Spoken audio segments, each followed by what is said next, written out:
First class में हमने last class में हमने बिल्कुल बेसिक पढ़ी थी एचटीएमएल की।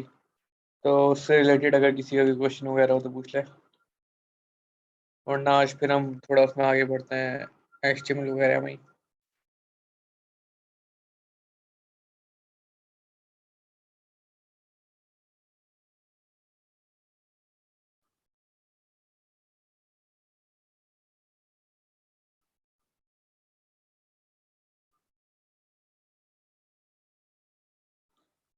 यार इन चीज़ें तो फिर चले हम आगे बढ़ते हैं, टाइम वेस्ट नहीं करते।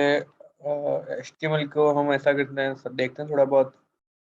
या आज हम लोग देखते हैं थोड़ा एचटीएमएल के टैग्स का रिवीजन होगा, क्योंकि जो आज हम करेंगे उसमें एचटीएमएल तो यूज़ होनी होनी है।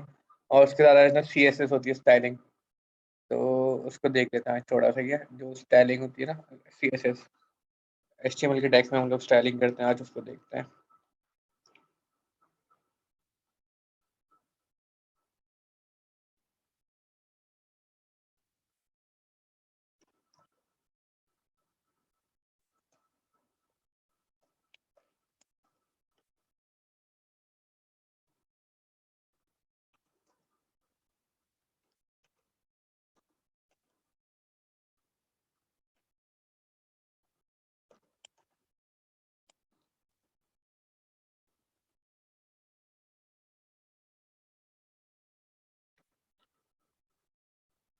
Let me share my screen.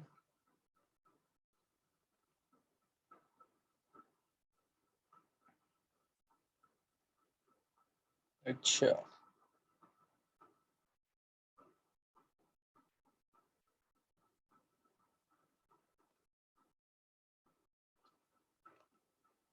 ठीक है, मैं ना एक न्यू प्रोजेक्ट बना लेता हूँ। सीएसएस की फुल फॉर्म बताता हूँ मैं आपको, इसका पर्पज भी बताता हूँ क्या होता है।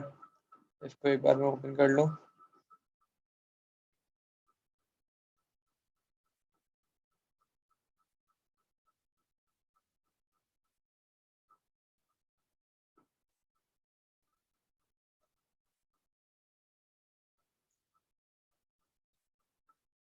अच्छा, लास्ट क्लास में हमने देखा था एचटीएमएल किस लिए यूज होता है।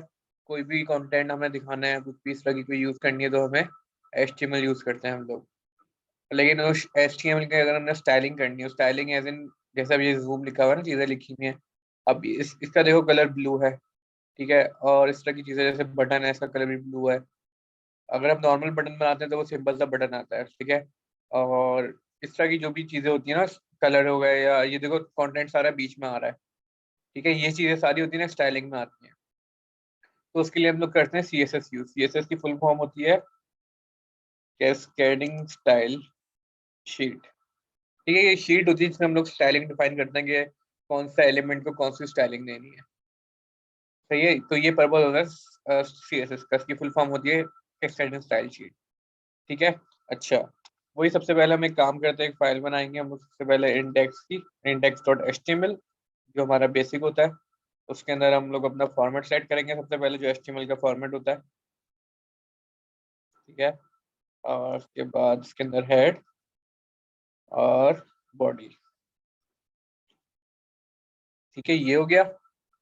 अच्छा, अब मैं सिंपल सी ना इसके अंदर एक h1 का टैग बनाता हूँ, हेलो दिस इज। और एक और बनाता हूँ, h1 बनाता हूँ, ठीक है। अच्छा, अभी फिलहाल एक ही बनाता हूँ, और दूसरी पैराग्राफ बनाता हूँ। पैराग्राफ में मैं कुछ भी लिख देता हूँ, जैसे दिस इज HTML क्लास, ठीक है, सिंपल सा। अब इसको मैं जाता हूँ, ओपन करता हूँ। अभी जिस तरह से नॉर्मल होता है ना, हमारा सर्च लिखा हुआ आ गया, ठीक है। अब इस पर स्टाइलिंग अप्लाई करनी है मैंने। स्टाइलिंग जैसे मैं चाह रहा हूँ ये ना टेक्स्ट मेरा ये बीच में आ जाए, जितनी भी मेरी विंडोज है ना उसके बीच में है, ठीक है। ये मैं चाह रहा हूँ, लेट्स सपोज। अच्छा, स्टाइलिंग होती है हमारे पास तीन तरीके की, ठीक है। सबसे पहली होती है, मतलब सिंटैक्स एक ही होता है, जगह यूज करने की तीन होती हैं, ठीक है। कि हम HTML CSS को कहाँ रखेंगे, उसकी तीन जगह होती हैं। तीन जगह पे हम लोग अपनी स्टाइलिंग रख सकते हैं। सबसे पहले होती है इनलाइन CSS, ठीक है। उसके बाद होती है, पहले मैं तीनों के नाम बता रहा हूँ, उसके बाद मैं आपको बताता हूँ कि तीनों क्या होती हैं। उसके बाद होती है इंटरनल CSS। इंटरनल, सॉरी मैंने क्लास लिख दिया, CSS है ये। इंटरनल सीएसएस और तीसरी होती है एक्सटर्नल सीएसएस। दोबारा मैंने क्लास लिख दिया, ये ऑटो से ना वो क्लास की तरह जा रहा है।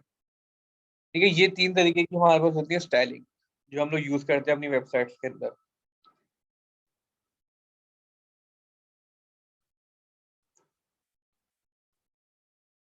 अच्छा, सबसे पहले जो होती है ना इनलाइन सीएसएस होती है। इनलाइन सीएसएस क्या होती है, जो टैग होता है ना उसके अंदर हम स्टाइलिंग देते हैं। जो भी आपका टैग होता है ना उसके अंदर आप स्टाइलिंग दे दोगे उस टैग को। जैसे H1 है ना, इसको अगर मैंने स्टाइलिंग दे दी है इनलाइन स्टाइल, तो उसका सिंटैक्स होता है यहाँ पे हम लिखते हैं स्टाइल इस तरह से। और इसके अंदर फिर हम लोग ये सारी स्टाइलिंग इसके एट्रीब्यूट्स हैं स्टाइलिंग के। अब मैं चाह रहा हूँ जैसे ये हेलो है ना, ये आ जाए बीच में, तो उसके लिए उसका एट्रीब्यूट की एक एलिमेंट होता है टेक्स्ट अलाइन, और यहाँ मैं लिख दूंगा सेंटर। टेक्स्ट अलाइन है ना, इसका बाय डिफॉल्ट होता है, मैं खुद से नहीं लिख सकता अपनी मर्जी से। तो ये जो इन्होंने हमें डिफाइन दिया है ना कि जिस चीज का जो पर्पस है हम लोग वो यूज करेंगे। अब जैसे टेक्स्ट अलाइन सेंटर है, इसको अगर मैं मिटा के कंट्रोल स्पेस बताऊंगा मुझे सजेशन देता है। ठीक है, ये मुझे सजेशन दे रहा है कि मैं इसको सेंटर कर सकता हूँ, एंड कर सकता हूँ, लेफ्ट कर सकता हूँ, राइट कर सकता हूँ, ये सारी सजेशन है। मैं इसको करता हूँ सेंटर। सेव किया मैंने, दोबारा फाइल में गया।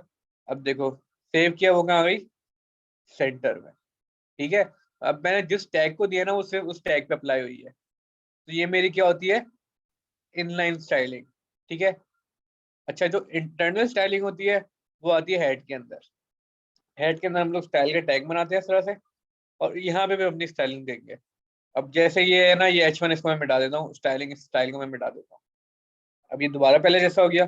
अब मैंने ना इस H1 को स्टाइलिंग देनी है, तो मैं फिर इसके अंदर दूंगा। इसके अंदर कैसे दूंगा, मैं लिखूंगा H1, जो भी टैग का नाम होगा उसका नाम लिखूंगा, कर्ली ब्रैकेट्स, और इसके अंदर जिस तरह से मैंने उसमें दी थी स्टाइलिंग वही स्टाइलिंग में यहाँ दूंगा। जैसे टेक्स्ट अलाइन मेरा है सेंटर, इस तरह से मैं दे दूंगा। अब ये दोबारा बीच में आ गया।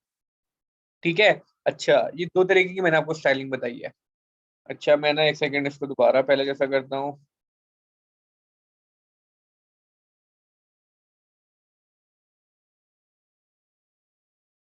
ठीक है, मैंने दोबारा पहले जैसा कर दिया। अब ये ना मैंने इसको सेंटर किया हुआ है, इसको मैंने रिफ्रेश किया, अब देखो इस पर अप्लाई हो गई है। अब मैं डालता हूँ एक और H1, इसका मैं नाम रखता हूँ हेडिंग 2।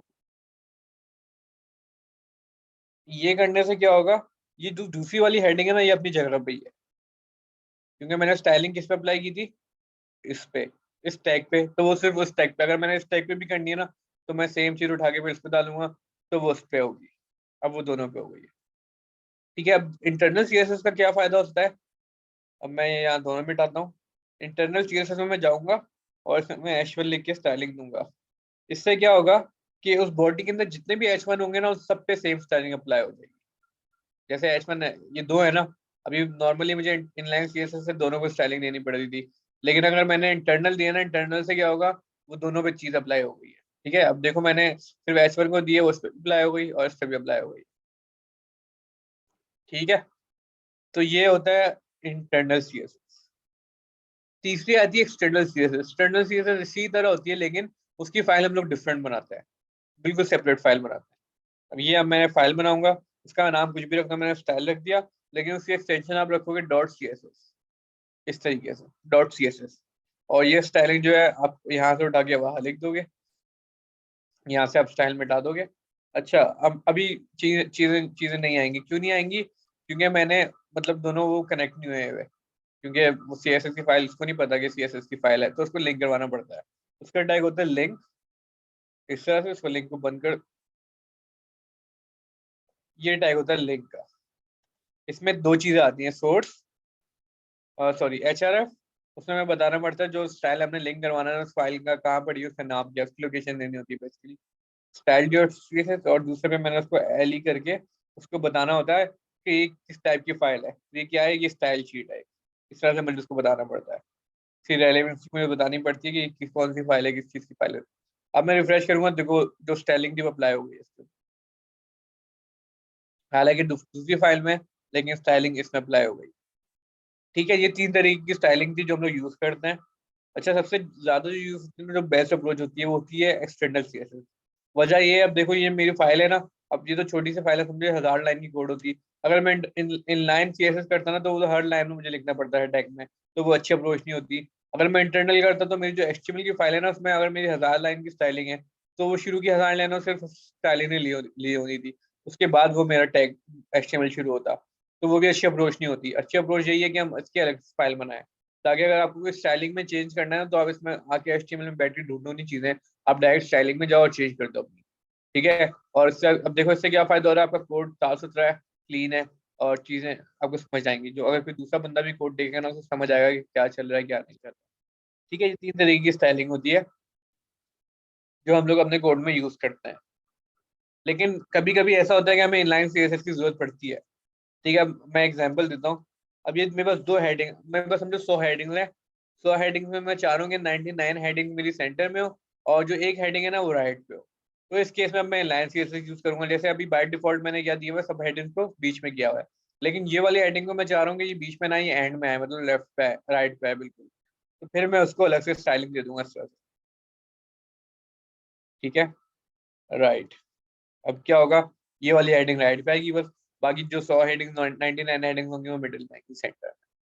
जो मैं इस तरह से इनलाइन सीएसएस का एक ये फायदा होता है। ठीक है, ये इसका एक बेनिफिट है कि इनलाइन सीएसएस आप इस तरह से किसी को अगर आप डिफरेंट स्टाइलिंग देना चाहो तो आप वो दे सकते हो। ठीक है, किसी का कोई क्वेश्चन वगैरह हो तो पूछें अभी तक।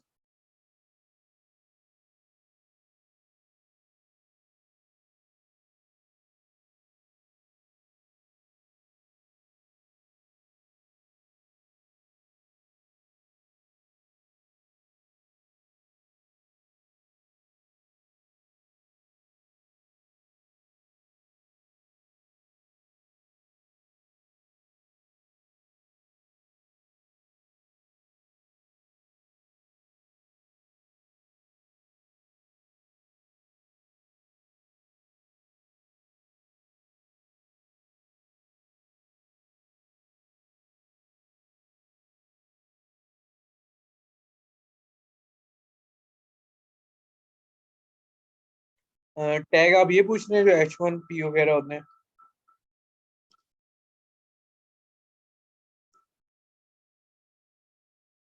टैग आप कौन से वाले कह रहे हैं, जो HTML के टैग्स होते हैं उनकी बात कर रहे हैं ना?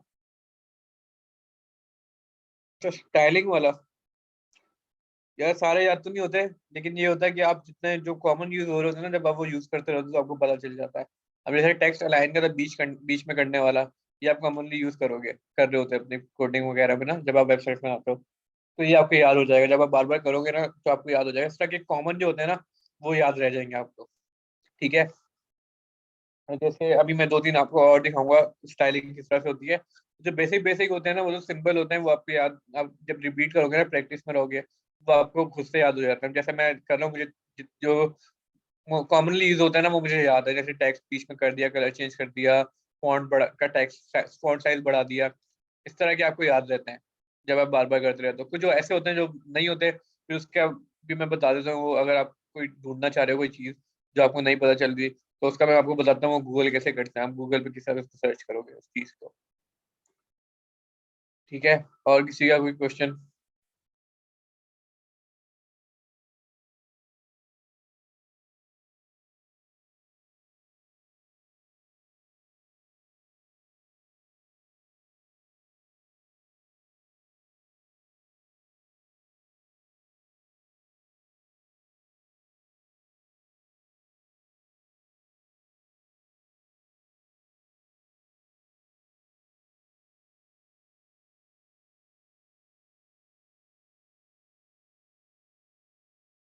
चले नहीं है तो फिर मैं आगे मूव करता हूँ। अच्छा, अच्छा एक एग्जांपल दे रहा हूँ मैं आप लोगों को। अगर आप कोई टैग ढूंढना चाह रहे हो, स्टाइलिंग का एलिमेंट ढूंढना चाह रहे हो, आपको नहीं पता। अब जैसे मैं एग्जांपल देता हूँ। एक तो W3 स्कूल सबसे बेस्ट है। ठीक है, इस पे जाओगे आपको सारे स्टाइलिंग के वो मिल जाएंगे कि कैसी स्टाइलिंग देनी है, किसको कौन सी स्टाइलिंग देनी है। इस पे सारे टैग्स आपको जो भी स्टाइलिंग है ना, ये देखो सारे लिखे हुए हैं। टेक्स्ट के रिलेटेड देनी है, फॉन्ट के रिलेटेड है, टेबल के रिलेटेड है, ये सारी लिखी हुई अलाइनमेंट करनी है। इसमें आपको एक तो सारी चीजें मिल जाएंगी। सबसे बेस्ट ये लर्निंग का, एक तो अगर आपको लर्निंग करनी है उसके लिए सबसे बेस्ट ये है। अ, जी अनीस, आपको हर वीक आपका असाइनमेंट आपको मिला करेगा। जो आप क्लास में पढ़ते हो ना उससे रिलेटेड आपको असाइनमेंट मिलेंगे। वो हादी जो है आपको असाइनमेंट्स असाइन करेंगे, हर वीक होता है। तो जो भी लेक्चर होता है हर लेक्चर का असाइनमेंट होता है साथ साथ। नहीं तो मैं उसके अलावा आपको खुद से भी दे दिया करूंगा, ताकि आप लोग की डबल लर्निंग हो जाए। अच्छा, अब मैं एग्जांपल दे रहा हूँ, तो मैंने ये लिंक दिया है, इस पे आप टेक्स्ट देख सकते हो सारे। अब मैं दूसरा एग्जांपल देता हूँ। अब मैं चाह रहा हूँ इसका ना, मैं जो ये हेलो लिखा हुआ है, इसका कलर, ये जो टेक्स्ट है इसका मैं कलर चेंज करना चाह रहा हूँ कि ये रेड हो जाए, कुछ होता है। अब मुझे पता नहीं कैसे होता है, इसका टैग क्या है, मैं नेट पे ढूंढना चाह रहा हूँ। तो मैं लिखूंगा जैसे how to change text colour in CSS। ठीक है, ये मैंने लिख दिया। अब देखो पहला लिंक आया W3 स्कूल का, इसको मैंने ओपन किया। अब देखो उसने जो मैं चाह रहा था वही काम किया हुआ है, इसने इसको ग्रीन किया हुआ है। अब मैं नीचे जाऊंगा, उसने मुझे बताया हुआ कि कलर इस तरह से चेंज करते हैं। ठीक है, अब जैसे उसने H1 को दिया हुआ है, मैं जाता हूँ H1 में। ठीक है, अब मैं इसको उसी तरह से कलर लिखता हूँ, और कलर लिख देता हूँ रेड। ठीक है, अब देखो वो रेड हो गई। ये मैंने एक एग्जांपल दी है कि आप किस तरह से चीजें ढूंढ सकते हो। इस तरह की आपको कोई भी हो ना, आपको सर्चिंग आनी चाहिए, क्योंकि मोस्टली डेवलपमेंट में भी आप अगर प्रोफेशनल लाइफ में जाओगे ना, तो आप मोस्टली चीज़ें गूगल पे ही सर्च कर रहे हो, तो जो आपकी हेल्प कर रही होती है। ठीक है, क्योंकि सारी चीज़ें याद रखना पॉसिबल नहीं होता, तो फिर बंदा नेट पे सर्च करता है काफ़ी। ठीक है। अच्छा, कलर का एक ये, कलर देने के तीन तरीके होते हैं, इसमें हम लोग तीन तरीके से कलर दे सकते हैं। एक तो सिंपल, उसका हम लिखते हैं नेम। लेकिन कोई ऐसे कलर होते हैं जो जो डिफाइंड होते हैं ना, जैसे मैं कंट्रोल स्पेस दबाऊंगा ना, तो ये सारे उन्होंने मुझे जो डिफाइंड कलर है ना उनके नेम देती हैं, जो मैं यूज कर सकता हूँ। ठीक है, ये सारे कलर्स हैं। ठीक है, एक ये तरीका होता है कलर का, इसका नेम दे दो कलर का। दूसरा होता है आप जाओ ये colour picker, HTML colour picker, यहाँ से भी आप ना कोई भी कलर गेट कर सकते हो, जैसे अपनी मर्जी से आप चाह रहे हो कोई इस तरह का कलर। ठीक है, ये, अब ये होता है हेक्सा कोड। आप ये भी यूज कर सकते हो सेकंड। ये कोड आप लिख दोगे कलर के नेम की जगह ना, पूरा कोड कॉपी करो आप। ये वाला कर ले रहा हूँ। ठीक है, ये वाला मुझे अच्छा लग रहा है कलर। मैंने इसका कोड कॉपी किया, और कलर में मैं उसका कोड लिख दूंगा जो वहां से मैंने कॉपी किया है। अब मैं रिफ्रेश करूंगा, देखो वो वाला कलर हो गया। ठीक है, और दूसरा तरीका ये हो गया। तीसरा तरीका होता है, ये हम RGB की वैल्यू दे सकते हैं। RGB मतलब रेड, ग्रीन और ब्लू, इन तीनों की मैं वैल्यू दे दूँ। इसमें मैं जाता हूँ, तो मैं ये मिटा के वो लिख दूंगा, उस पर भी सेम कलर ही आएगा। ठीक है, ये तीन तरीके होते हैं आप कलर्स देने के। उसका नाम लिख दो आप, या उसका हेक्सा कोड लिख दो, या उसकी RGB वैल्यूज लिख दो। ठीक है, मैं एक काम करता हूँ, अपनी बॉडी को ना, मैं चाह रहा हूँ जो मेरी पूरी बॉडी है ना, अभी वाइट है। मैं चाह रहा हूँ ये हो जाए, ये पूरी बॉडी ना मेरी किसी दूसरे कलर की हो जाए, वाइट ना हो, किसी दूसरे कलर की हो जाए। अब मैं जाऊंगा बॉडी में। अच्छा, इसके अलावा ना आप नेट पे सर्च कर सकते हैं, कूल HTML बैकग्राउंड कलर्स। ठीक है, तो इस तरह की ना आपको काफी वेबसाइट्स मिल जाएंगी, जो आपको ना काफी अच्छे अच्छे कलर बताती हैं, जो आप अपनी वेबसाइट में यूज कर सकते हो अपनी वेबसाइट को अच्छा बनाने के लिए। अब जैसे ये सारे इसने मुझे कलर्स बताए हैं, मैं ये यूज कर सकता हूँ। अब ये इसमें आया हूँ, मैं इसमें चेक करता हूँ, देखो उसने मुझे सारे कलर्स बताए हैं। ठीक है, अच्छे अच्छे जो उसको लग रहे हैं ना, जैसे मोस्टली जो यूज हो रहे होते हैं, वो उसने मुझे बताया है। मैं और कोई वेबसाइट देख लेता हूँ।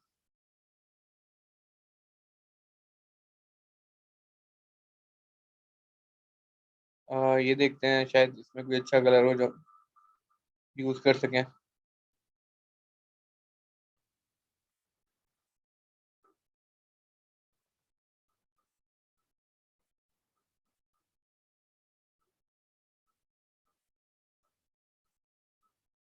अब ये भी इतना मुझे उसने कलर बताया हुए हैं सारे, देखो इसका नेम बताया हुआ है, उसका कोड बताया हुआ है, उसकी RGB वैल्यू बताई हुई है। सही है, इस तरह से आप किसी भी वेबसाइट पे जाके ना, कोई भी आपको कलर अच्छा लग रहा है, आप वो उठा के यूज कर लो। सही है, जैसे डेमो मिल जाएगा आपको ना कलर का।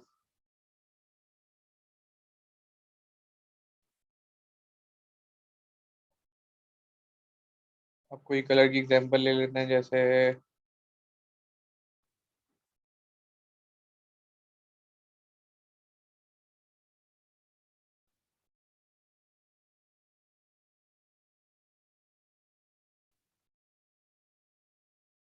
ये ले लेते हैं। ठीक है, अब मैं अपनी बॉडी को ना, अब मैं चाह रहा हूँ मेरी बॉडी का कलर चेंज हो, तो उसके लिए होता है एलिमेंट बैकग्राउंड कलर। इस तरह से, ठीक है। और जो कलर का कोड था वो मैं डाल दूंगा। अब मैं रिफ्रेश करता हूँ। अब देखो मेरी बैकग्राउंड का कलर, पूरी बैकग्राउंड का बॉडी का कलर चेंज हो गया। ठीक है। अब जो मेरा टेक्स्ट था, इसका कलर मैं व्हाइट कर ब्लैक कर देता हूँ ताकि वो थोड़ा शो विजिबल हो। ठीक है, इस तरह से ये विजिबल हो गया। ठीक है, इस तरह से और स्टाइलिंग में आपको बताता हूँ। अच्छा, एक स्टाइलिंग होती है फॉन्ट। अब मैं चाह रहा हूँ मेरी हेडिंग का साइज छोटा लग रहा है, मैं इसको बढ़ाना चाह रहा हूँ। तो उसके लिए होती है फॉन्ट साइज।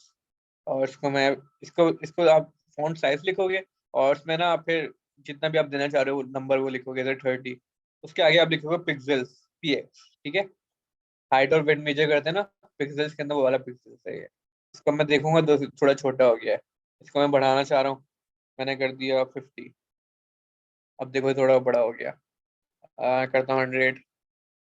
ये देखो और बड़ा हो गया। ठीक है। तो इस तरह से आप इसकी फॉन्ट साइज सेट कर सकते हो। उसके बाद फॉन्ट फैमिली, अगर आप इसका फॉन्ट फैमिली चेंज करना चाह रहे हो तो ये बाय डिफॉल्ट इन्होंने हमें दिए में। इसके अलावा आप नेट से कोई नाम देख के वो नाम भी यूज कर सकते हो। मैं ये वाला रख देता हूँ। ठीक है। अब देखो इसका फॉन्ट फॉन्ट फैमिली भी चेंज हो गई है।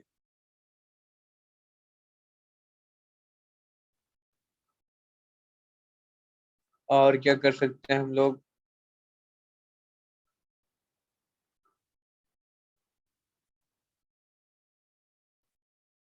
ये बेसिक मैंने बताया स्टाइलिंग हम लोग किस तरह से दे रहे होते हैं।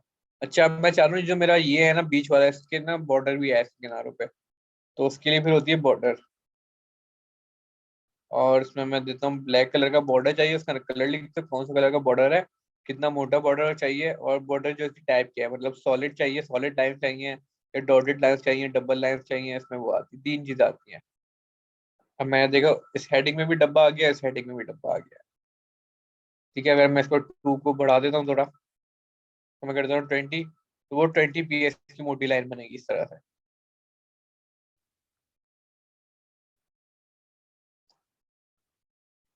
अच्छा, अगर आप विजुअल स्टूडियो आप यूज कर रहे हो ना, तो आप कंट्रोल स्पेस दबाओगे ना, तो जितनी भी आपकी स्टाइलिंग की टाइप होती है ना, ये आपको सारी दे रहा होता है। ये सारी जितनी भी पॉसिबल है ना स्टाइलिंग हम दे सकते हैं, सारी दे रहा है हमें। ठीक है। तो आप अगर लर्निंग को शुरू में आप इस तरह से देख के एक्सप्लोर करना चाह रहे हो, तो आप ये काम भी कर सकते हो। ये सारी इसमें हमें स्टाइलिंग बताई हुई जो हम यूज कर सकते हैं। अच्छा, अभी मैंने पूरी बॉडी ले ली, मैं चाह रहा हूँ ये पूरी बॉडी ना ले, थोड़ा कम स्पेस ले। तो इसको फिर मैं देता हूँ वेट। बल्कि वेट मैं इमेज पे डाल के ना उसमें बताता हूँ, आप लोग को ज्यादा समझ आएगा। अच्छा, मैं कोई इमेज उठा लेता हूँ। ये इमेज, अच्छा इमेज नहीं है यार।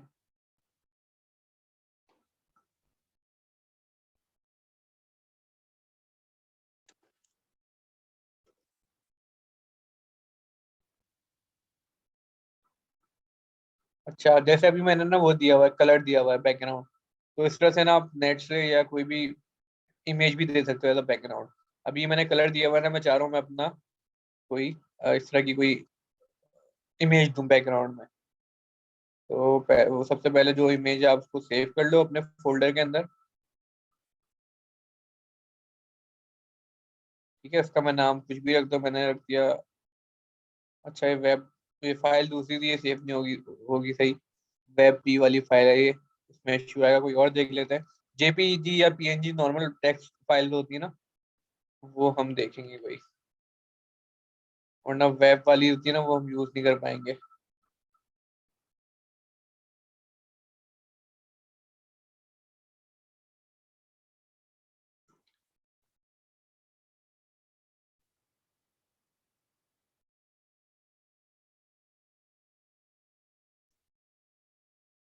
ठीक है, ये वाली देखते हैं, ये PNG फाइल है, इसका मैंने नाम रख दिया बैकग्राउंड।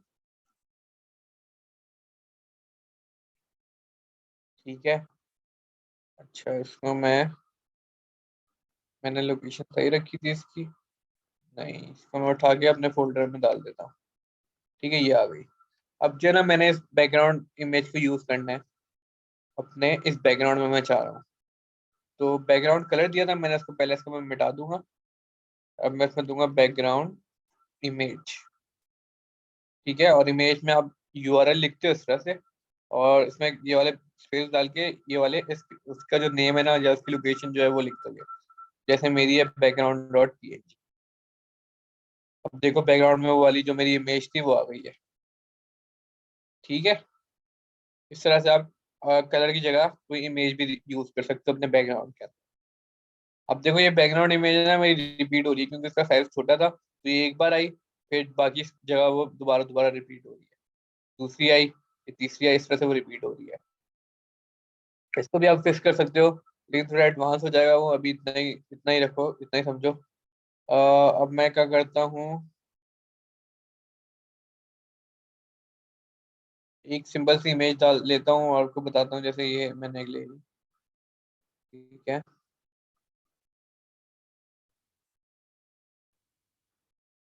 इसको भी मैं सेव कर लेता हूँ। एफपी वाली फाइल है, वही मसला आएगा इसका भी।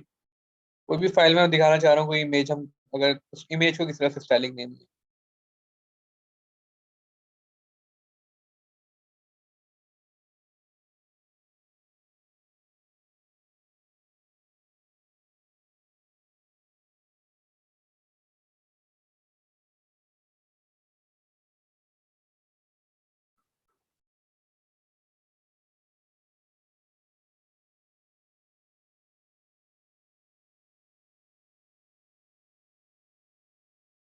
ठीक है, जेपेग की फाइल है, इसको हम यूज करते हैं।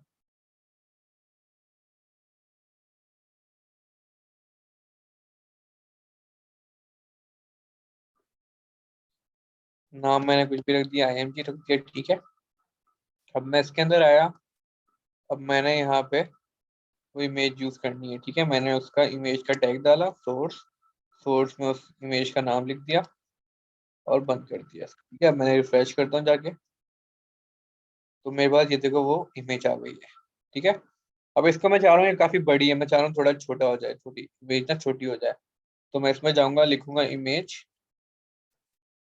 ठीक है, इसकी मैंने हाइट छोटी करनी है, तो हाइट लिख के 10 px कर देता हूँ। तो वो देखो बिल्कुल छोटी हो गई, कि नजर भी नहीं आ रही, इतनी छोटी हो गई है। ठीक है, इसको मैं 100 करता हूँ। अब वो देखो थोड़ी बड़ी हो गई है। हाइट मैंने दी है, मैं वेट भी दे सकता हूँ, थोड़ा सा वेट में दे देता हूँ 200 300 pieces। तो ये उतनी चौड़ी हो जाएगी, मतलब वेट उसकी इतनी हो जाएगी। अच्छा, हाइट मिटाता हूँ तो सिर्फ वेट दूंगा, तो वो हाइट उतनी रहेगी जिसकी ओरिजिनल है, लेकिन वेट में आगे पीछे कर सकूंगा। फिर जैसे मैं इसको कर देता हूँ 3000, इतनी भी दे सकते हो, 3000 करता हूँ। तो वो देखो उसने कितने सारे पूरे पेज पे ही वो आ गई है। ठीक है, ये अपने हिसाब से आप परसेंटेज में भी कर सकते हो, जैसे ओरिजिनल इतनी है ना। अभी ओरिजिनल इमेज ये है, मैं चाह रहा हूँ जितनी ओरिजिनल इमेज है ना उसका उसका 50% वो आए डिस्प्ले, मैंने 50% लिख दूंगा यहाँ पे। अब वो जितनी इमेज थी ना, और जितना आपका पेज था, सॉरी, अब उसकी वो 50% जगह ले ली उसने। वेट अगर मैं 100% करूंगा तो क्या होगा, आपका जितना पेज होगा ना वो उतनी जगह ले लेगी। तो मैं चाह रहा हूँ मेरा ना ये एक क्वार्टर ले स्क्रीन का, तो मैंने 25 लिख दिया, तो वो सिर्फ एक क्वार्टर लेगी। अब इस तरह की अगर 4 इमेज होंगी ना, वो फिर से 4 लाइनों में इस तरह से आ जाएगी। मैं जैसे सेम इमेज को 4 बार लिखता हूँ, तो वो इस तरह से आ जाएंगी। इसको मैं 20 20 करता हूँ थोड़ा ना, वो एंड में, तो वो इस तरह से आ जाएंगी। ठीक है, अच्छा, अब मैं एक नोट, ये चीज ख्याल में रखनी है कि मैं भी इमेज पे दे रहा हूँ ना, वो जितनी भी इमेजेस होंगी ना सब पे अप्लाई हो रहा है। ठीक है, ये चीज ख्याल रखनी है। क्योंकि मैंने इमेज लिखा हुआ है ना, वो जितने भी इमेज के टैग्स मिलेंगे ना वो सब पे वो चीज अप्लाई करेगा।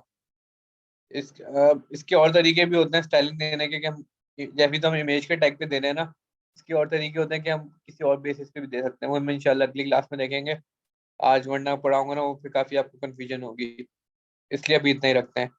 कोई क्वेश्चन हो किसी का तो पूछें, अभी तक कोई चीज समझ नहीं आई हो या कोई इश्यू हो तो।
कहना है गुड है, क्लियर होगा।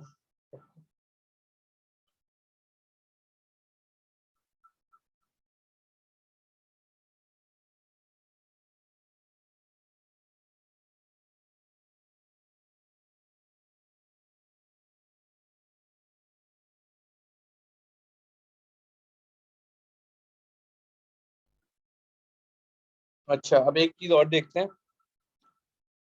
इसके अंदर एक और एलिमेंट होता है ना जो हम यूज कर सकते हैं। अच्छा अभी ना ये मैंने दो हेडिंग बनाई थी और उनको मैंने दी थी ना, एच वन को मैंने दी थी स्टाइलिंग बॉर्डर, तो वो जितने भी H1 थे ना सब पे आ गए हैं।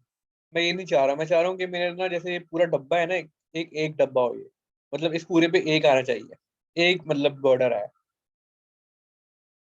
तो एक हमारे पास इसके अंदर टैग होता है HTML के अंदर, div का। div का मतलब होता है डिवीजन कह लो आप या डिवाइडर कह लो।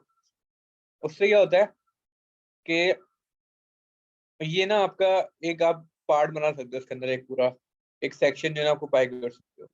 इसके अंदर आप मल्टीपल चीजें डाल सकते हो। जैसे अभी आपको एग्जांपल क्लियर होगी। इसके अंदर मैं सिंपल ना भी इसको मैं इस डिव को ना कलर दे देता हूँ अभी, क्योंकि खाली है, इसके अंदर टेक्स्ट कुछ नहीं है। इसको मैं आपको दिखाता हूँ अभी, ये ना कुछ भी नहीं होगा क्योंकि उस डिव के अंदर कोई है ही नहीं। तो अभी भी खाली है, मैं इसके अंदर ना हेलो लिख देता हूँ बस। अब कलर, सॉरी मैंने बैकग्राउंड कलर देना है ताकि मुझे वो चीज़ समझ आए आपको, मैं जो समझाना चाह रहा हूँ। अब देखो, अब उसने क्या किया, ये पूरा हिस्सा है ना, अगर जितना भी टेक्स्ट है ये पूरा एक उसने स्पेस ले लिया। मतलब ये एक डिव बन गया, एक सेक्शन बन गया। अब मैं जितनी भी चीजें डालूंगा ना इसके अंदर, तो जैसे मैंने पी डाल दिया एक, कुछ भी मैं ऐसे एग्जांपल दे रहा हूँ, तो वो इस तरह से उस सेक्शन के अंदर आएगा सारा सामान। और जो भी स्टाइलिंग में उस सेक्शन को दूंगा ना, तो वो उस सब पे अप्लाई होगी। ठीक है, ये डिव का फायदा होता है, डिव का यूज होता है HTML के अंदर। ठीक है, इसकी अभी अगर आप इसके अंदर हाइट और हाइट कुछ नहीं दोगे ना, अब मैं अगर ये मिटा दूं सारा, तो ये फिर आपको शो नहीं होगा क्योंकि जितना कंटेंट होता है ना उसके हिसाब से हाइट लेता है। अभी कुछ भी नहीं है तो वो खाली आ रहा है इस तरह से। मैं चाह रहा हूँ भले खाली रहे, लेकिन ना मैं एक डिफ चाह रहा हूँ जो रेड कलर, मैं चाह रहा हूँ ये ऊपर की जो एक लाइन है ना, ऊपर एक बॉक्स सा बना हुआ है रेड कलर का, ऐसी मैं चाह रहा हूँ कि ऐसा होना चाहिए। तो मैं उसको फिर इस तरह से हाइट खुद से दे दूंगा। बाय डिफॉल्ट ये होता है कि जितना कंटेंट होगा ना उतनी हाइट ऑक्यूपाई करेगा। मैं चाह रहा हूँ नहीं, इस तरह का मुझे ऊपर एक बॉक्स चाहिए, तो मैं खुद से हाइट दे दूंगा उसको 200 पिक्सल। तो वो, अब देखो वो क्या हो रहा है, इस तरह से उसने खाली 200 उसकी स्पेस ले लिया है। अब मैं चाह रहा हूँ कि नहीं ये पूरी स्क्रीन पे ना है, आधी स्क्रीन पे है, तो मैं इसको विड्थ दे दूंगा 50%। पिक्सल्स में भी दे सकता हूँ, लेकिन पिक्सल्स में ही होता है वो हर स्क्रीन के हिसाब से एडजस्ट नहीं होता, वो फिक्स होता है, फिक्स पिक्सल होता है। लेकिन परसेंटेज अगर दोगे तो वो स्क्रीन के हिसाब से एडजस्ट होगा। जितनी स्क्रीन होगी ना उसका 50% वो ऑक्युपाई कर लेगा, इस तरह से। ठीक है। अच्छा, अब मैं इसके अंदर ना ये दो हेडिंग्स मैं इसके अंदर भी डाल देता हूँ, तो वो इस तरह से काफी मिक्स हो गया। अच्छा एक चीज अब नोट करो, जो हेडिंग 2 है ना उसने अ, उसके ऊपर आ गई है। वो उसके ऊपर क्यों आ गई है, क्योंकि हमने इसकी हाइट फिक्स कर दी है। लेकिन जो मेरा कंटेंट है ना वो 200 पिक्सल से ज्यादा हो गया, तो उससे जो नीचे वाला कंटेंट है ना उसके ऊपर आ गया वो। तो मैं मिटा दूंगा फिलहाल, क्योंकि उसके अंदर मेरे पास कंटेंट, अब वो जितनी भी जगह होगी ना वो देखो उतना स्पेस लेगा इस तरीके से। ठीक है।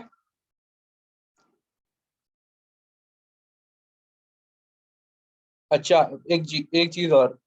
अब मैं चाह रहा हूँ ये जो मेरा डिव है ना उसको भी बॉर्डर देना चाह रहा हूँ मैं अलग से। तो मैं क्या करूंगा, अभी मैं लाइन स्टाइलिंग ही कर रहा हूँ मोस्टली। ठीक है, इसको मैं बॉर्डर दे दूंगा 2 पिक्सल्स। इसको मैं कलर दे देता हूँ वाइट, और 2 पिक्सल्स की वो हो, और 10 पिक्सल्स कर देता हूँ। और अच्छा, सॉलिड मैंने बता दिया, एक होता है डॉटेड, इस तरह से। इसमें क्या होगा, डॉटेड इस तरह से देखो वो बॉर्डर आएंगे, डॉट डॉट डॉट डॉट। एक होता है डबल, डबल से क्या होगा, वो डबल लाइन आएंगे। अब देखो शो हो रही होगी डबल लाइन आ रही है। ठीक है। अच्छा, अब मैंने एक चीज करनी है कि देखो ये मेरा जो है ना ये इसके साथ चिपका हुआ है, मैं चाह रहा हूँ थोड़ा सा ना ये इससे आगे हो जाए। अच्छा, एक तरीका तो अगर आपको कभी कोई इस तरह की चीज टेस्ट करनी हो ना स्टाइलिंग, अभी तो मुझे इसमें जाके लिखना पड़ता है, सेव करना पड़ता है, आगे देखना पड़ता है कि ये अफेक्ट हुआ है, चेंजेस कैसी आई कैसी नहीं आई। अभी जैसे ना मैंने इसको बीच में करना है, ये ना थोड़ा इसमें इस चिपका हुआ है, मैं चाह रहा हूँ थोड़ा सा स्पेस है। ठीक है, लेकिन मुझे पता नहीं कि कितना क्या चीज देनी है, कितनी देनी है। मैं श्योर नहीं हूँ। तो एक इसका एक तरीका होता है कि आप लाइव ना टेस्टिंग कर सकते हो। आप राइट क्लिक करोगे, इंस्पेक्ट में जाओगे, इंस्पेक्ट में आके अब जिस भी एलिमेंट पे टेस्ट करना चाह रहे हो ना, पेंसिल से एक बनी हुई क्लिक सा, इस पे क्लिक कर दोगे और जहां भी आप जैसे देखो उसके ऊपर होवर आ गया है। अब मैंने इसके ऊपर क्लिक कर दिया है क्योंकि मैं इसके ऊपर टेस्टिंग करना चाह रहा हूँ। और नीचे जाओगे आप, इसमें देखोगे ना इसने ये चीज सिलेक्ट कर दी है, ये वाला टैग इसने सेलेक्ट कर दिया है। अच्छा, अब इसके अंदर आप इसको स्टाइलिंग दे सकते हो। ये जो मैंने स्टाइलिंग दी है ना फाइल के अंदर, वो सारी इधर देखो खुद से आ रही है। मैं इसको ना, मैं चाह रहा हूँ सेंटर ना हो, तो मैं इसको रिमूव कर सकता हूँ, इस तरह से डाल सकता हूँ। यहाँ रिमूव करने से आपकी फाइल में कोई फर्क नहीं पड़ेगा, ये बस टेस्टिंग के लिए होता है, आपको दिख रहा है। इसको मैं रिफ्रेश करूंगा ना सारी चीजें हटा के, तो ये दोबारा अपनी पोजीशन पे आ जाएगा। देखो सारी चीजें मैंने हटा दी, इसको मैं रिफ्रेश करूंगा तो जैसा था वैसे ही हो जाएगा दोबारा। ये सिर्फ टेस्टिंग के लिए होता है, आपके पास डेवलपर टूल है ये। अब इसमें मैं टेस्टिंग करना चाह रहा हूँ रन टाइम पे, कि मैं अगर सक्सेसफुल हो जाती है, आप यहाँ टेस्टिंग करो, जो चीज़ आप चाह रहे हो, जो चीज़ आपको मिल जाएगी स्टाइलिंग, आप वहां से कॉपी करो और अपनी फाइल में डाल दो। ठीक है। अब जैसे मैं चाह रहा हूँ स्पेस आ जाए, एक स्पेस इसके बीच में ना, तो उसके लिए होता है मार्जिन, ये मार्जिन। अब मैं देता हूँ 100 px। अब देखो अगर मैं मार्जिन लिखूंगा ना और 100 पिक्सल दूंगा, तो उसमें लेफ्ट से भी उतना मार्जिन आ जाएगा और टॉप पे भी, राइट पे भी, बॉटम पे भी, चारों तरफ ना उतना आपको स्पेस दे देगा ये। ठीक है। अगर मैं चाह रहा हूँ कि सिर्फ लेफ्ट पे आए, बाकी ना आए, अगर मैं सिर्फ ना लेफ्ट पे चाह रहा हूँ तो मैं लिखूंगा मार्जिन लेफ्ट, मार्जिन लेफ्ट और फिर 200 पिक्सल जैसे, या 100 ही देता हूँ ताकि चीज क्लियर हो। तो वो देखो उसने सिर्फ लेफ्ट से लिया है। इसी तरह से मैं चाह रहा हूँ राइट से भी आए, तो मैं लिखूंगा मार्जिन राइट, और वहां पे सेम पिक्स, तो वो इस तरह से आ जाएगा। लेकिन अभी टॉप और बॉटम भी नहीं आया। अगर मैं चाह रहा हूँ उस पर भी, तो मार्जिन टॉप मार्जिन बॉटम करके मैं उनको भी दूंगा। लेकिन अगर मैं चाह रहा हूँ कि चारों पे आए, तो सिंपल मैं मार्जिन लिखूंगा और उसको दे दूंगा। उससे क्या होगा, चारों चारों पे, चारों जगह पे आपको मार्जिन जो भी आप दे रहे हो ना वो आ जाएगा। ठीक है। ये इसका फायदा है। ये अब लेकिन ये है कि ये चीज अप्लाई नहीं हुई है अभी, ये सिर्फ टेस्टिंग की है। मैं रिफ्रेश करूंगा तो ये चीज उड़ जाएगी, ये उड़ जाएगी। ठीक है। बताने का मकसद ये किस लिए यूज हो रहा होता है। अब मार्जिन एक चीज हो गई, दूसरी चीज होती है पैडिंग। पैडिंग क्या होती है, मैं आपको दिखाता हूँ। ठीक है। अब पैडिंग में क्या हुआ है, उसने मूव नहीं किया, लेकिन जो अंदर वाली चीज है ना उसमें स्पेस लेके आएगा। मार्जिन क्या करता है, उस चीज को मूव करता है। मार्जिन जो होता है ना, मार्जिन उस चीज को मूव करेगा, आपका जो पूरा एलिमेंट है ना उसको मूव कर देगा मार्जिन। और जो पैडिंग होती है ना, वो स्पेस देगा बीच के अंदर, बॉर्डर के अंदर, उस कंटेंट को स्पेस देगा। इसको मैं हटाता हूँ ताकि और क्लियर हो। अब ये मार्जिन है और ये पैडिंग है। मार्जिन ने क्या किया है, उसको मूव कर दिया, उसने मार्जिन दिया ना, उसको मूव करेगा। पैडिंग में ना वो उसके बॉर्डर के बाद जो है ना स्पेस देगा। ठीक है। ये मार्जिन, अब मैं इसको रिफ्रेश करूंगा, ये वापसी वैसी हो जाएगा पहले जैसे। ठीक है। तो ये स्टाइलिंग का बेसिक बिल्कुल आज हमने कवर किया है।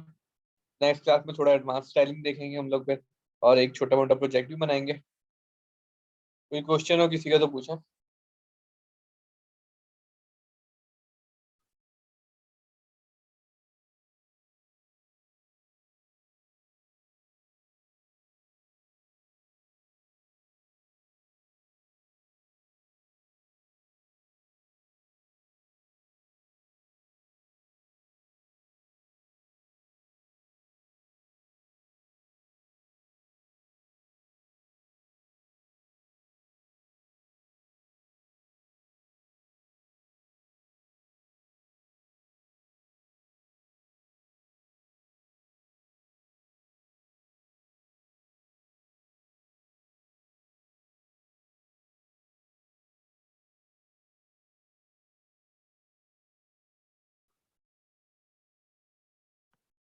प्रैक्टिस, प्रैक्टिस की स्पीड मतलब।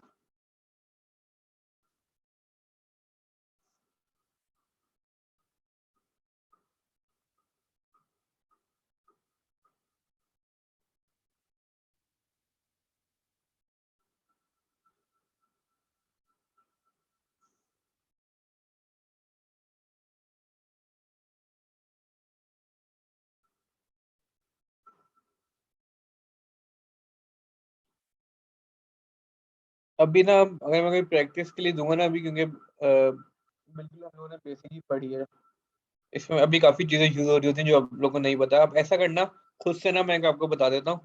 आप लोगों ने ना एक पेज बनाना है सिंपल सा, और उसके अंदर ना आपने अपने बारे में, जैसे पोर्टफोलियो होती है ना या सीवी रिज्यूमे वगैरह होती है, वो बनानी है आपने। इसमें आपने क्या करना है,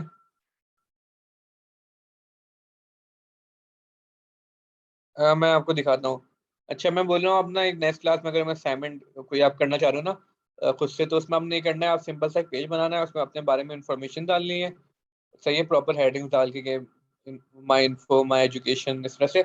और इसमें आपने अपनी इन्फॉर्मेशन डालनी है कि आपने कितना, मतलब क्या है आपका जो पोर्टफोलियो होती है ना, अपने बारे में आपने एक वेबसाइट बनानी है। उसमें आपने कलर वलर भी देने हैं, उस तरह की चीज़ें भी करनी है। ठीक है। अच्छा मार्जिन उसी तरीके से देते हैं, मार्जिन जैसे ये है ना, इसको मैंने मार्जिन देना था, तो मैं स्टाइल में जाऊंगा, मार्जिन, और इसमें जितना भी 100 पिक्सल जो भी देना चाह रहा हूँ, इस तरह से। अब एक चीज देखो, अगर मैं ये मार्जिन इसमें देता ना H1 में, तो उससे क्या फर्क पड़ता, वो जितने भी H1 होते हैं ना सब पे अप्लाई हो जाते हैं। लेकिन अब ये मैंने जिस वाले H1 को देना है सब उस पे अप्लाई हुआ है। इनलाइन CSS का ये यूज होता है। ठीक है। और पैडिंग इसी तरीके से, पैडिंग के लिए हम लोग इसको पैडिंग देंगे, पैडिंग 100 px। पैडिंग में भी ना चारों आप ऑप्शन होते हैं, लेफ्ट राइट आप दे सकते हो। अब जैसे फॉर एग्जांपल मैं सिर्फ लेफ्ट को देना चाह रहा हूँ, तो वो सिर्फ लेफ्ट पे आई है। मैं सिर्फ राइट पे देना चाह रहा हूँ, तो वो सिर्फ राइट पे आई है। और मैं ओवरऑल देना चाह रहा हूँ, तो मैं सिर्फ पैडिंग लिखूंगा, वो चारों ऊपर नीचे दाएं बाएं चारों तरफ आ जाएगी। ठीक हो गया, क्लियर है।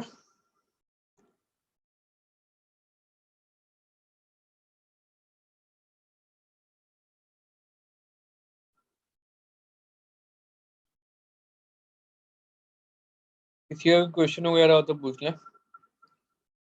आई थिंक यस, आज की क्लास इतनी रखते हैं, क्योंकि थोड़ा आगे बढ़ेंगे तो ये चीज़ें आप कंफ्यूजन ज़्यादा हो जाएगी।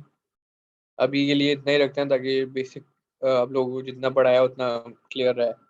नेक्स्ट क्लास में हम लोग स्टाइलिंग ही करेंगे, थोड़ी एडवांस तरीके से करेंगे हम लोग। ठीक है, कि और किस तरीके से हम लोग यूज़ कर सकते हैं। अभी तो हम टैग के थ्रू कर रहे हैं ना। अगली क्लास में मैं आपको बताऊंगा कि जैसे 10 H1 है, और 10 H1 में से मैं 4 को अलग स्टाइलिंग देना चाह रहा हूँ, 6 को अलग देना चाह रहा हूँ, और इसके जरिए देना चाह रहा हूँ। क्योंकि अब अभी तो इन लाइन एक दो लाइन में मैं लिख रहा हूँ, इशू नहीं है। अब समझो मेरे पास 100 H1 है, और 100 H1 में ना मैं 60 को अलग स्टाइलिंग देना चाह रहा हूँ, और बाकी 40 को अलग देना चाह रहा हूँ। अगर मैं इन सब में इन लाइन लिखूंगा ना, तो वो 100 लाइन में मुझे लिखनी पड़ेंगी। तो मैंने वो काम करना है इसके थ्रू। तो अगली क्लास में मैं फिर आपको ये बताऊंगा वो किस तरह से करना। अभी मैं बताऊंगा ना, थोड़ा वो एडवांस हो जाएगा। अभी बिल्कुल बेसिक रखना चाह रहा हूँ मैं, कि बेसिक क्लियर हो। बाकी भी इंशाल्लाह हम नेक्स्ट क्लास में देखेंगे थोड़ा सा। और एक नेक्स्ट क्लास में हम क्या करेंगे, जो मैंने आपको पोर्टफोलियो बनाने को बोला है ना, उसको हम क्लास में भी बनाएंगे, ताकि आप लोग खुद से ट्राई करो पहले, जितना भी हो रहा है उसके बाद वही हम लोग अपनी क्लास में प्रॉपर एक ना स्टाइलिंग करके अच्छी सी एक नॉर्मल ना, अब मतलब थोड़ी ना बिगिनर ना एडवांस मिडल लेवल की, ना मीडियम लेवल की हम बनाएंगे पोर्टफोलियो।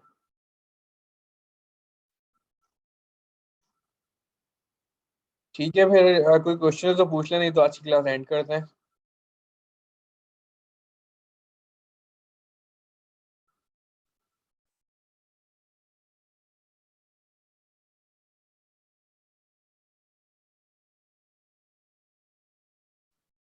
टॉपिक से रिलेटेड ना हो, कोई कोई भी किसी भी तरीके का क्वेश्चन हो तो पूछ सकते हैं, इशू नहीं है।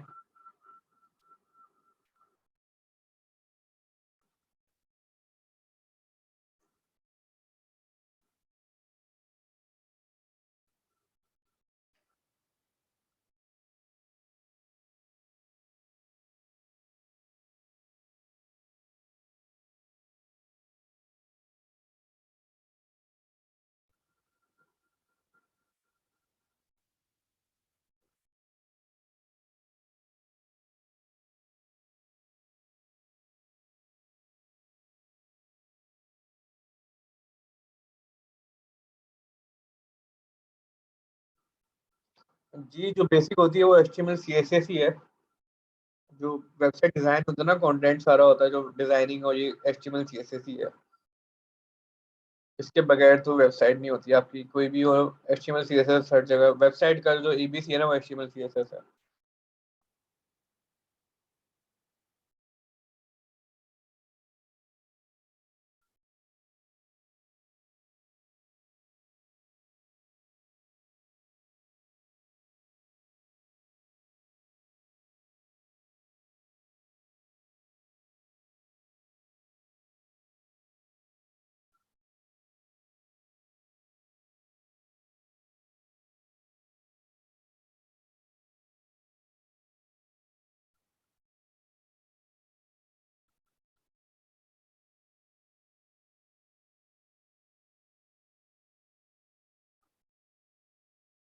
जावास्क्रिप्ट पढ़ाएंगे। जावास्क्रिप्ट जो होती है, ये ए टू जी पढ़ना तो मतलब नामुमकिन सी बात है, क्योंकि बहुत बड़ी होती है ये।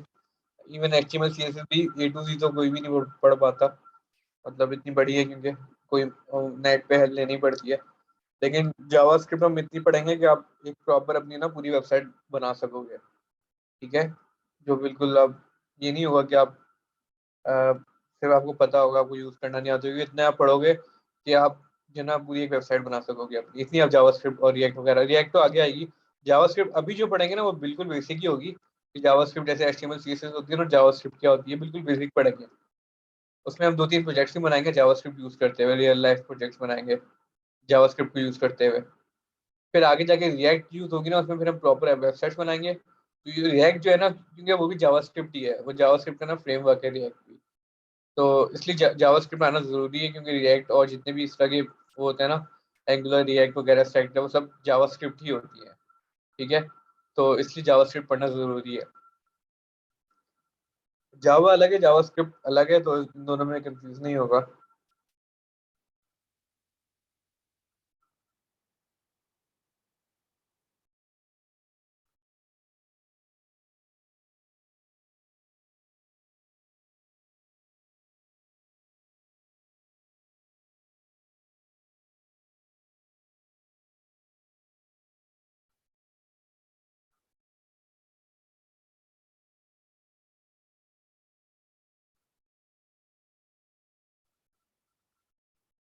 चले, कोई क्वेश्चन नहीं है तो फिर क्लास एंड करते हैं। ठीक है, चले फिर। अल्लाह हाफिज, इंशाल्लाह नेक्स्ट क्लास में मिलते हैं।